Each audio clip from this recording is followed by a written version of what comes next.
ang piso. At kapag ang kargamento naman, naman ay pagsakay ng roro ay produktong agrikultural at sangkap ng pagkain, binaba natin mula 500 ang terminal fee. Ngayon, piso na lang ang sinisingil sa kanila.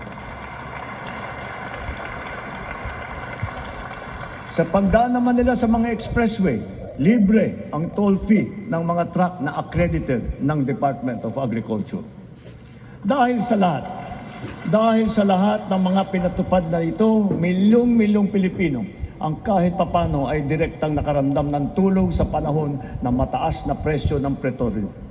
Sila ang ating mga tsuper ng pampublikong sasakyan, mga estudyante, manggagawa, pati na rin ang mga magsasaka at marami pang pasahero sa buong Pilipinas. Mga kababayan, sa ating pagbalik tanaw, kaya ko kayong harapin at sabihin na ginawa natin ang lahat ng nararapat upang malunasan ang mga epekto ng krisis. Agarang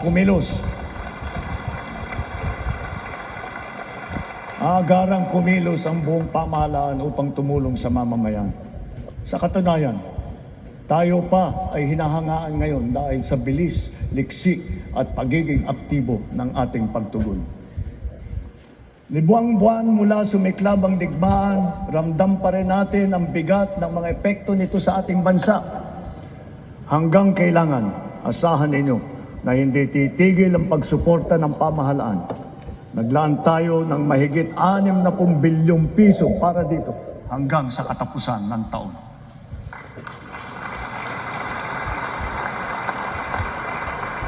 Ang pondo na naisalba natin na balak ibulsa ng mga tiwaling opisyal ay sa taong bayan natin ibinubuhos. Ngayon ipipihit natin ang mga programa sa mas nangangailangan nating kapwa Pilipino para naman mas malawak at mas marami ang maaabot ng tulong. Layunin natin matulungan ang 3.2 milyong benepisyaryo ng 4Ps at walang gutom program, ang 1.2 milyong minimum wage na manggagawa ng miyembro ng SSS at ang 2.2 milyong kababayan nating mahirap na hindi pa naging benepisyaryo ng programang pang-ayuda ng pamahalaan.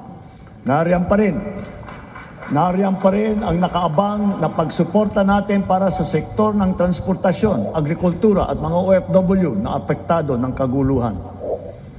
Kung susumahin, mahigit 7.2 milyon pamilya na lubos na nangangailangan ang matutulungan natin sa mabigat na kabanatang ito.